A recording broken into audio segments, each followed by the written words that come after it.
The Plungerman is not dead. Today I will show you and explain all the secrets hidden in the new episode 70 part 3 of Skibidi Toilet that you may not have noticed. In this episode, the most epic and tragic events have unfolded simultaneously, making it the longest and saddest episode in the entire series. However, in this video we will discuss all the secrets hidden in the background, the hidden messages conveyed by the television man, and the true explanation of what DAFUQ Boom told us. I will also show you the ending dubbed in Spanish. Stay tuned until the end because I will explain my theory on why PLUNGERMAN has not died but is still alive. So if you want to know all this and more, stay until the end of the video. But not before reaching 100 likes and everyone subscribing and ringing the bell if you want me to bring more secrets that I will uncover from this episode and for further explanations of Skibidi Toilet. I am George Isaac 115 and let's start with the video. The Plungerman is still alive. In the new episode 70 part 3 of Skibidi Toilet, at the beginning we saw the same scene from the end of the previous part. However, something new has been added that very few people noticed. Right behind the dead Skibidi you can see an egg in a miniature toilet. This would be a Skibidi egg toilet. Is this an Easter egg, or in other words a secret that DAFUQ Boom hid here for the keen observers? After this, the Plungerman along with the Dark Speaker Man flies in on their jetpacks to this corner. The Skibidi toilets continue to search for them, and suddenly just at the door they were about to enter, a Skibidi toilet came out, but mysteriously the image of the Plungerman began to have interference and an error message appeared in the transmission and recording. Suddenly his hands became transparent, indicating that someone had just hacked him to make him invisible. Even the Plungerman himself had not realized what was happening as he was prepared to fight with that Skibidi until he noticed that his hands and his entire body had become invisible. He even turned to look at the Dark Speaker Man, who had also been invisible, and they were already returning to normal. And the one responsible for this was the cameraman, who was behind in a corner and was also turning invisible. This would be one of the cameramen we saw at the end of episode 70 part 1 in the elevator when we thought they were ghost cameramen. In reality, they have been cameramen with the ability to turn themselves or their allies invisible. The cameraman didn't understand what was happening, but the Dark Speaker Man indicated to him that they must continue with their mission. So they advanced to the hatch, but it started closing. Luckily, the cameraman used his device just in time to hack and prevent the hatch from closing. While they were walking, they could hear the voice of a person speaking in English, and when they entered they realized it was none other than DAFUQ Boom, who was video calling with the Skibidi scientist. I'll show you this scene by removing the background effects and increasing the volume of the voice so you can help me understand what they are saying.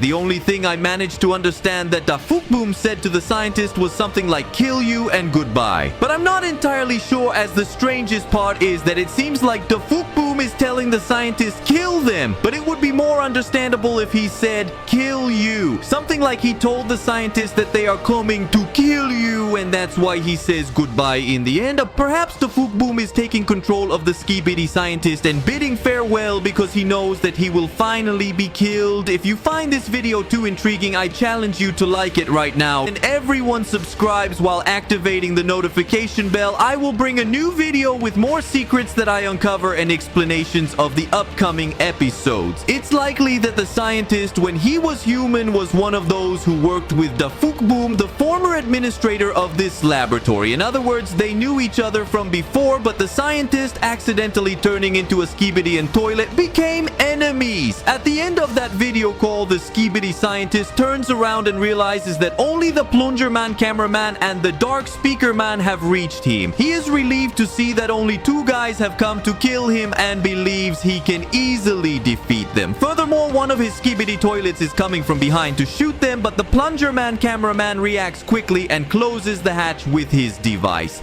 In addition to leaping with his jetpack, he managed to dodge a laser beam attack. At this moment, the Skibidi scientist scientists realized that something strange was happening. This was not an ordinary cameraman, but a very skilled and powerful one. That's why he raised an eyebrow in surprise, but then laughed again because he had a trick up his sleeve. The SKIBIDI scientist with controls on his chest activated a powerful laser cannon on the wall, but the Plunger Man deactivated it just in time. However, there was another cannon behind him which fired very close to the Plunger Man cameraman, but he had to jump at the same time he used his device to also turn off that cannon. Although it seemed like he was a bit injured from that attack because his camera appeared blurry for a moment. Meanwhile, the scientist attempted to escape through a rear hatch that he opened, but the PLUNGERMAN cameraman closed it with his device. So the scientist came up with the idea of activating the teleportation ability of the television man, as he likely has a small screen hidden in his chest. He activated this power with his controls and was already bidding farewell to the cameraman. However, PLUNGERMAN hacked the controls on the scientist's chest and prevented him from teleporting. Now he challenged him to come and fight.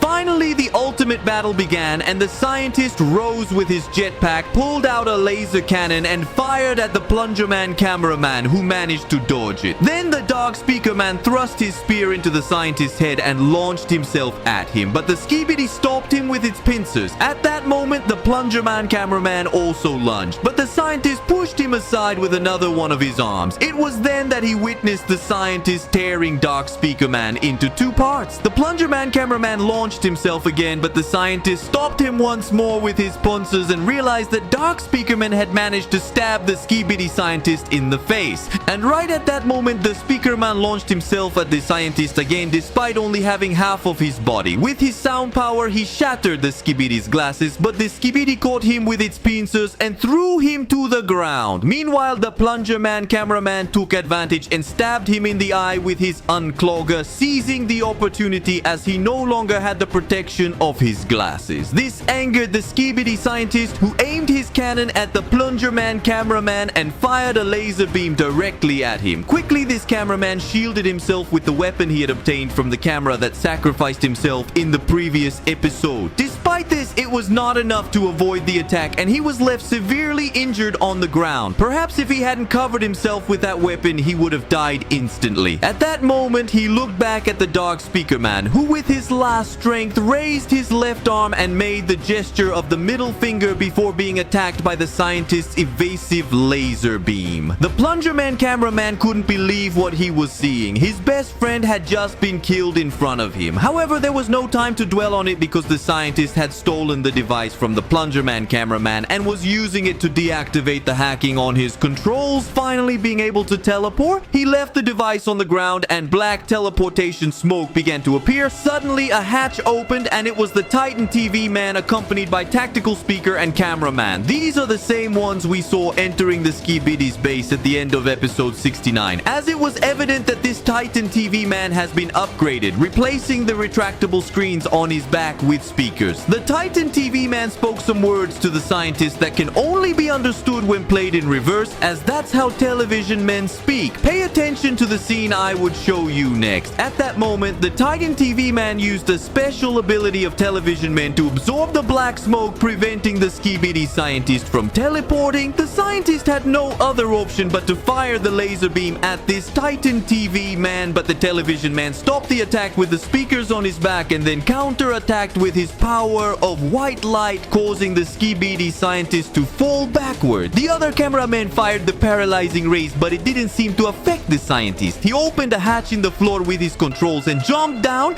Quickly, the Titan TV man understood what was happening and relayed these words to his friends, because down below was none other than a giant robot controlled by the SKIBIDI scientist. The Titan TV man and his friends managed to close the hatch, but this giant scientist attacked with his 4 laser beams, shattered it, and likely left everyone behind that hatch severely injured. At that moment, another hatch opened behind him, and there were the Titan cameraman and the 3 women we saw at the end of part 1 of this episode 70. This was the point of view of the Titan cameraman from that episode, and he fired his laser cannon at the scientist's back, right in the middle of where the women had jumped. This served 2 purposes: one to attract attention and distract the scientist, and the other to create a large hole in his back. If we pause the episode at this point, we can see the 3 women entering through that hole caused by the Titan cameraman. This individual managed to dodge dodge all the scientist's attacks and fell to the ground, having distracted him enough. When the scientist believed he had defeated everyone, he started screaming in pain because he hadn't realized that the women had also reached this place, entered the robot, and were now attacking the real Skibidi scientist from within. The giant robot began to crash into all the walls, fell to the ground, and behind it emerged the real Skibidi scientist, being attacked by the three women simultaneously. He grabbed the TV woman and threw her to the ground while the speaker woman continued attacking with her two katanas, gravely injuring the head of this Skibidi. These are precisely the katanas we saw on the back of the speaker woman at the end of part 1 of episode 70. The scientist then grabbed the camera woman, threw her to the ground, and the speaker woman too. The scientist was too injured and the three women were ready to continue fighting. Even the TV woman made an angry gesture, leaving the scientist with no choice but to escape through the last exit available. He used his controls to open the hatch in the ceiling and flew up, only to encounter the three titans waiting for him. He began screaming in desperation and tried to escape, but quickly the camera titan grabbed him. Despite the scientist begging for his life, the camera titan burned him with the reactor on its chest. To share the credit, it passed him to the TV titan, which made the same Kepro face it put on in part 1, then crushed the scientist with its hands. Finally, it passed him to the speaker titan, which extinguished the blue fire with which the camera titan had burned him. It observed him for a while to take revenge, as it was due to this scientist that the speaker titan had killed several of its brothers in the past. The speaker titan shouted at the Skibidi scientist with its powerful sound and then proceeded to brutally beat him against the ground, quickly and many times. It did so with so much fury and vengeance that it eventually threw him to the ground, completely crushed, incinerated, and finally dead. The Skibidi scientist's mission had been accomplished. The point of view cameraman, the Plunger Man, removed his protective lens, and at that moment the Titan TV man teleported to the scene, proving he was still alive. He managed to save some cameramen he had with him on his back, but he was injured as parts of that hatch were embedded in his body and head. He spoke some words to the point of view Plunger Man, basically saying he was fine and only had minor injuries. Then everyone turned to look at the dark speaker man, who was agonizing and on the verge of death. The point of view Plunger Man crawled to him, shook his hand, bidding farewell for the last time, expressing the respect they always had for each other and apologizing for hitting him in a previous episode. Unfortunately, the dark speaker man died in front of him, and that concludes the chat for this great soldier who fought with honor until the end. The women were witnessing all of this, very sad. Even the TV woman had a crying face. The camera woman for a moment noticed the injuries on the point of view Plunger Man, but they didn't seem to be too severe. At that moment, the transmission and recording from the Plunger Man's camera were interrupted again. He managed to see in the background the surviving cameraman, who was still alive but injured with sparks on his back from the battle in the previous part. He simply walked away, turning invisible himself. After this, the point of view Plungerman turned to look at the two cameramen who had been invisible all this time, the same ones that appeared in the elevator and were initially thought to be ghosts. These cameramen approached each other to congratulate themselves for helping accomplish the mission of eliminating the Skibidi scientist. However, one of them wasn't sure if they could shake hands since they were invisible. They even looked directly at their hands to see if it was possible, indicating that they were new to using this power of invisibility. I mention this because these two cameramen are crucial and very important to understanding the theory I will explain at the end of this video. After this, they turned to look at the point of view Plunger Man and activated a green light on their cameras, causing a kind of interference in the Plunger Man's camera. This way they showed him a kind of hallucination. In other words, these two cameramen have a power with that green light to hack into the image of the Plunger Man's camera and thus show him a secret transmission from none other than DAFUQ boom, meaning only the Plunger Man can see this. It's a transmission being sent directly to his mind. In this scene, we hear DAFUQ boom directing several words in English to this point of view cameraman, marking the first time we've heard him speak. Initially, DAFUQ thanked the Plunger Man for helping eliminate the Skibidi scientist once and for all. However, he warned of an even greater threat looming, the Astro toilets, and showed it in this vision. DAFUQ boom told the Plunger Man that due to this greater impending threat, some things must be kept secret. At that moment, a a regular cameraman approached DAFUQ and handed him a floppy disk, an old storage device like micro SD cards or USB drives. But what could be on this disk? Undoubtedly, DAFUQ refers to keeping things secret, everything stored on that diskette. But what's stored there? Could it be recordings from the point of view PLUNGERMAN? Perhaps in some way they managed to extract everything he recorded and stored it on this diskette, deleting the original files from the PLUNGERMAN's head, ensuring no evidence of all that he has observed remains. DAFUQ explicitly mentions that he and his workers have left no evidence about their plans, but the only evidence or witness left is the point of view PLUNGERMAN. In other words, every time a cameraman has observed DAFUQ, there's always an error in the transmission and recording. The same happened to the surviving cameraman and the PLUNGERMAN when he saw the video call between the SKIBIDI scientist and DAFUQ. DAFUQ doesn't want any cameraman to have a recording showing him. The only witnesses left was the Dark Speaker Man and this point of view PLUNGERMAN. Now that the Dark Speaker Man has just died, there is only one witness to this secret, and DAFUQ points directly to him. The point of view PLUNGERMAN. DAFUQ tells him that the battle the PLUNGERMAN just had, he couldn't survive. After this, the vision ends and the point of view cameraman returns to normalcy. But suddenly he's dying. Before this vision, he was severely injured but could survive as he had endured worse attacks before. For example, in episode 67, he faced a giant SKIBIDI scientist's laser head-on. In the current episode, he only took a laser attack from a normal-sized SKIBIDI scientist and managed to cover himself with his weapon. So it was expected that he would survive this attack as well. However, after having this vision with DAFUQ, suddenly he is critically injured and on the brink of death. Now in the top right corner, the message critical damage appears, and upon looking at his legs, he realizes the extent of his injuries. He has lost them and sparks are coming out. The TV woman has a sad and concerned expression as she hugs her friend, the camera woman. She is deeply saddened to witness the imminent death of the PLUNGERMAN as she held him in high regard. This is evident as they got along very well every time they met. One could even say the camera woman was in love with the PLUNGERMAN. It hurts her immensely to see him die like this. For some reason, the PLUNGERMAN is dying and bids farewell to the Titan camera with a thumbs up gesture, honoring him for fighting alongside. Suddenly, the PLUNGERMAN starts to ignite completely and he finally succumbs to death until the message camera disconnected appears, indicating that the PLUNGERMAN, also known as the Camera Destapacaños, has indeed passed away. Let's all write F in the comments for this great loss. But what if I told you that he's not actually dead?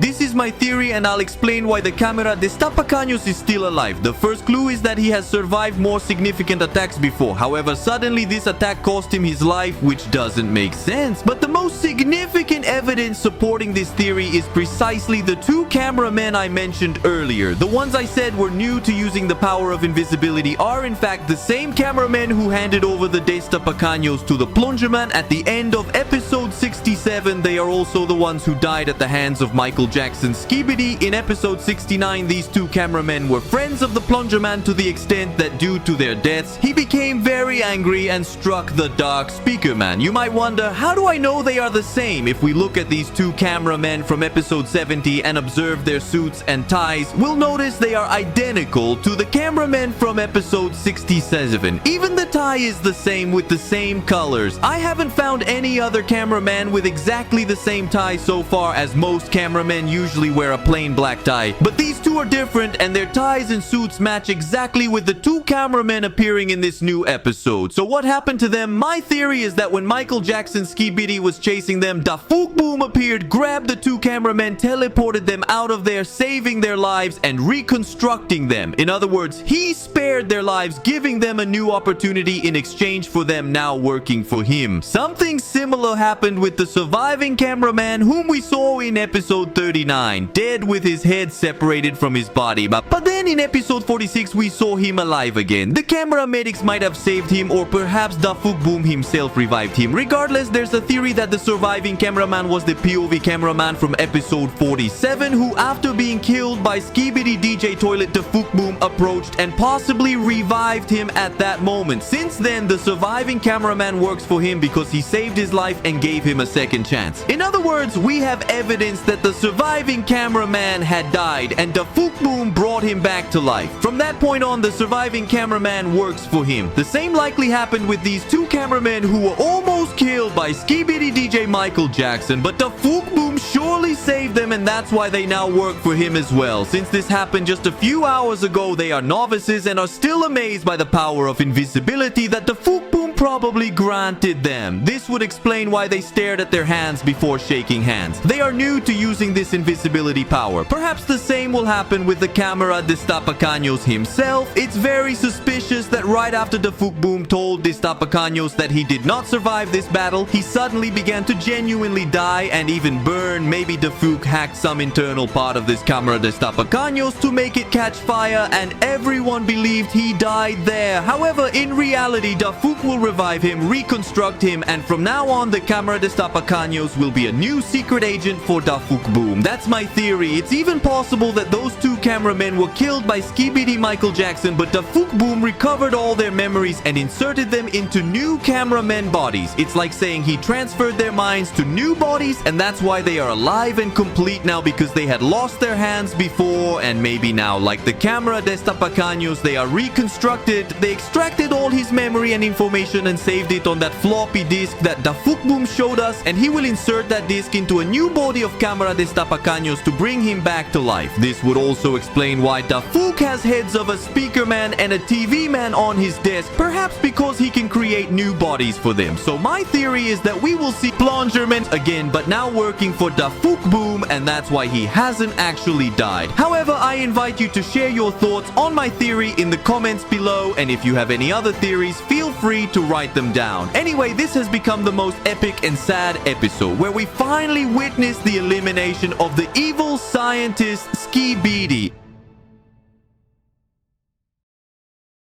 If there was at least one secret in this video that you hadn't noticed from the episode, I challenge you to like it right now. Remember that if we reach 100 likes, I'll share more secrets I find from this episode and explanations of new episodes. Subscribe and hit the notification bell if you like the theory that Plungerman is still alive. I am George Isaac 1115. See you in the next video. Greetings to everyone and goodbye.